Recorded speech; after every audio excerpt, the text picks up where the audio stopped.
خواب انسانی زندگی کا وہ حصہ ہیں جو حضرت آدم علیہ السلام کے اس دنیا میں آنے کے بعد سے ہی ہمارے ساتھ منسلک رہا ہے۔ خواب کی حقیقت کیا ہے اور یہ کیوں آتے ہیں، یہ ہم انسانوں کے لیے صدیوں سے ایک سوال بنا رہا ہے۔ خواب کے متعلق زمانہ قدیم سے لے کر اب تک سینکڑوں نظریات پیش کیے گئے، لیکن اب تک ہم کسی حتمی نتیجے پر نہیں پہنچ سکے کہ خواب کی دنیا جھوٹی ہے یا حقیقت، اور نہ ہی خواب کی صحیح تشریح آج تک ممکن ہو سکی ہے۔ ایک نظریے کے مطابق نیند میں روح انسان کا ساتھ چھوڑ دیتی ہے، لیکن دماغ کے ساتھ اس کا تعلق قائم رہتا ہے، اور روح جہاں جاتی ہے، جو کرتی ہے، اس کی تمام انفارمیشن دماغ کو ملتی رہتی ہے، جو انسان کو خواب کی صورت میں دکھائی دیتا ہے۔ تاریخ انسانی میں خواب کے متعلق سب سے پہلے اہل یونان نے اپنے نظریات پیش کیے۔ عمر اپنی مشہور رزمیہ الیاد میں لکھتا ہے کہ خواب کا بھیجنے والا زیوس دیوتا ہے۔ قدیم یونانی خواب کو الہام کا درجہ دیا کرتے تھے، اور ان کا ماننا تھا کہ دیوتا مریض کے خواب میں خود ہی آتے ہیں اور اس کو علاج کا طریقہ بتاتے ہیں۔ یونان میں خواب کی تعبیر بتانے والے پیشہ ور ماہرین بھی ہوا کرتے تھے۔ سقراط کا یہ عقیدہ تھا کہ نیک لوگوں کے خواب خالص اور الہامی ہوتے ہیں، جن میں کوئی پیغام پوشیدہ ہوتا ہے۔ قدیم بابل میں بھی خواب کو بڑی اہمیت حاصل تھی۔ بابلی لوگ خواب کی تعبیر کے لیے باقاعدہ کتابیں لکھا کرتے تھے۔ کہتے ہیں کہ ان میں سے ایک شخص روزانہ بابل کے مندر میں سویا کرتا تھا اور مخیر سے دعا کرتا تھا۔ معزز خواتین و حضرات، مخیر ان کے مطابق خواب کا دیوتا تھا جو سونے کے بعد خواب میں آ کر ان سے ہم کلام ہوا کرتا تھا۔ اگر مصر کی بات کی جائے تو قدیم مصری لوگ خواب کو بہت اہمیت دیتے تھے۔ مصر کے فرعون وقت خواب کے ذریعے دیوتاؤں سے مدد طلب کیا کرتے تھے۔ اس کے علاوہ جادو کے ذریعے خواب دیکھنے کا طریقہ بھی مصریوں میں مشہور تھا۔ قدیم مصریوں نے اپنے محلوں میں ایسے کمرے بھی بنائے ہوئے تھے جنہیں وہ ڈریم روم کہا کرتے تھے، جہاں جا کر وہ سوتے اور خواب میں اپنے دیوتاؤں سے مشورے لیا کرتے تھے۔ ہندو مذہب کی کتاب اوپانشد کے مطابق نیند میں روح جسم کو چھوڑ دیتی ہے اور اپنی مرضی کے مطابق جہاں چاہے وہاں جاتی ہے۔ اسی طرح رگ وید اور اتھرا وید میں خواب دیکھنے کی مختلف تعبیریں بتائی گئی ہیں۔ اگر یہودی مذہب کی بات کریں تو ان کی کتابوں میں بے شمار خواب کے تذکرے ملتے ہیں، جن میں یعقوب اور حضرت یوسف علیہ السلام کا خواب، فرعون کا خواب اور دانیال نبی کا خواب شامل ہے۔ اسی طرح تلمود کے مطابق بیت المقدس بننے سے قبل حضرت سلیمان علیہ السلام سے بھی خدا نے خواب میں کلام کیا تھا۔ کہتے ہیں کہ بنی اسرائیل کے 24 آدمی ہمیشہ بیت المقدس میں موجود رہتے ہیں جو ماہرین خواب تھے۔ یہودی فرقے کی ایک شاخ جسے قبالش کہا جاتا ہے اور جو قبالہ جادو کے ماہرین ہوتے ہیں، ان کی کتابوں میں خواب کو ایک تصویر کے ذریعے ظاہر کیا جاتا ہے، جس میں گول دائرے کے اندر تہ بہ تہ 14 دائرے ہوتے ہیں، جن میں سے سب سے اندرونی دائرے سے بیرونی دائرے تک ایک کھلا راستہ بنا ہوا ہوتا ہے، یعنی انسان اور خدا کے درمیان ایسا براہ راست راستہ ہے جو خواب کے ذریعے کھلتا ہے۔ نیولسٹک دور کے آغاز میں برازیل کے مقامی باشندے یاہے نام کے ایک مشروب کو پی کر خود پر ایک خواب کی سی کیفیت طاری کیا کرتے تھے تاکہ وہ لوسیڈ خواب دیکھ سکیں اور نیند کے ذریعے ایک جاگتی ہوئی حالت میں خدا سے بات کر سکیں۔ اسی طرح افریقہ کے کچھ قبائل ایک خاص قسم کے مشروب کھایا کرتے تھے جسے کھا کر وہ خواب کی کیفیت میں چلے جاتے تھے۔ معزز خواتین و حضرات، 18ویں صدی میں خواب کے متعلق سب سے زیادہ ریسرچ کرنے والے سگمنڈ فرائیڈ نے اپنی کتاب دی انٹرپریٹیشن آف ڈریمز میں بتایا کہ ہمارے خواب دراصل ہماری ادھوری خواہشات کو پوری کرنے کے لیے آتے ہیں، یعنی ہماری وہ خواہشات جو اصلی زندگی میں پوری نہیں ہو سکتی، وہ ہمارے خواب پورے کرتے ہیں، جو ہمارے برین کے سب کانشیس مائنڈ کا کارنامہ ہے۔ لیکن فرائیڈ کی یہ تحقیق نامکمل ثابت ہوئی، کیونکہ ہمیں تمام خواب صرف ہماری خواہشات کے ہی متعلق نہیں آتے ہیں۔ لہذا کارل جنگ کی تھیوری کے مطابق یہ بتایا گیا کہ دماغ کا ایک تیسرا حصہ بھی ہوتا ہے جسے انکانشیس مائنڈ کہتے ہیں۔ اس حصے میں ہمارے بچپن کی یادیں، ذاتی یادیں اور ہمارے آباء و اجداد کی مجموعی یادیں دفن ہوتی ہیں، اور اس لیے نیند کی حالت میں ہمارا دماغ انکانشیس مائنڈ کی ان یادوں کو دکھاتا ہے۔ اگر دین اسلام کی بات کریں تو قرآن پاک کے اندر کل 8 خواب بیان ہوئے ہیں، جن میں حضرت یوسف علیہ السلام کے خواب کو نہایت تفصیل سے بیان کیا گیا ہے۔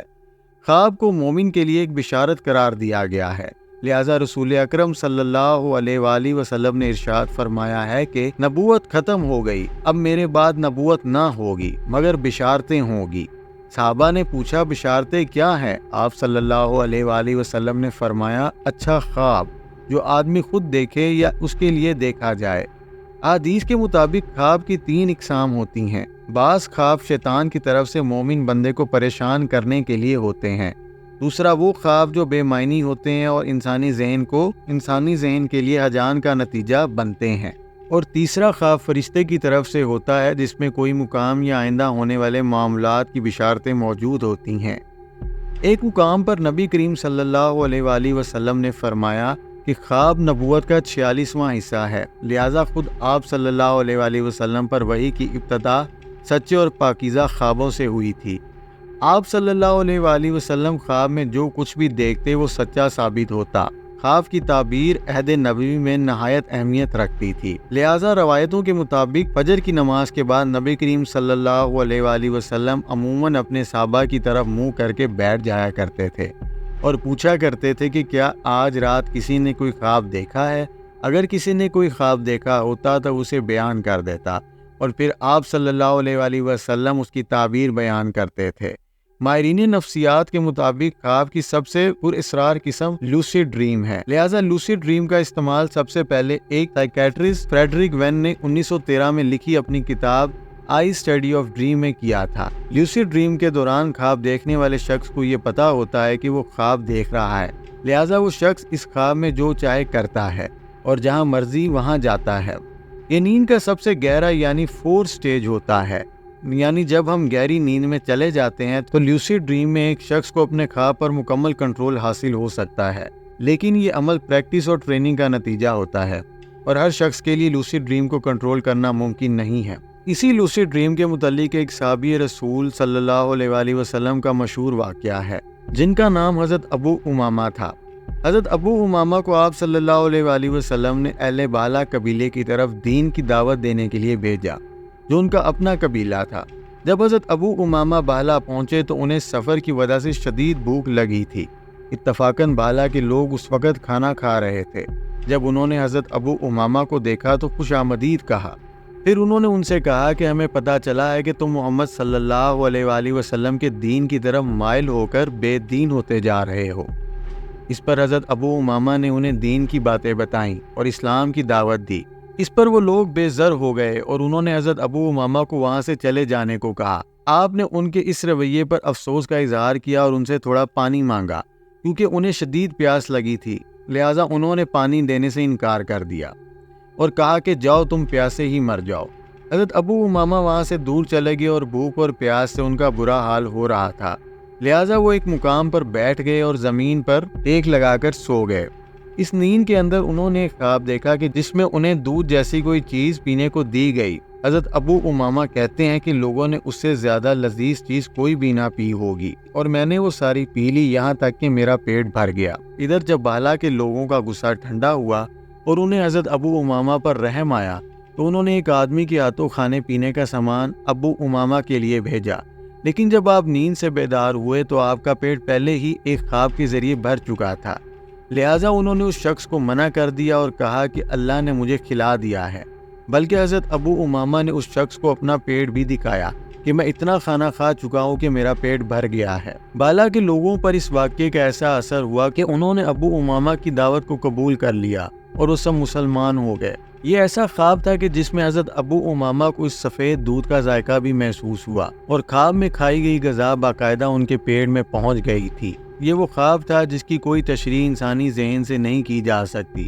کچھ خواب ایسے بھی ہوتے ہیں جو نہ صرف ایک شخص بلکہ پوری انسانی سماج پر اثر انداز ہوتے ہیں اور جس کی وجہ سے ہماری اس دنیا میں ایک بڑی تبدیلی ہو سکتی ہے۔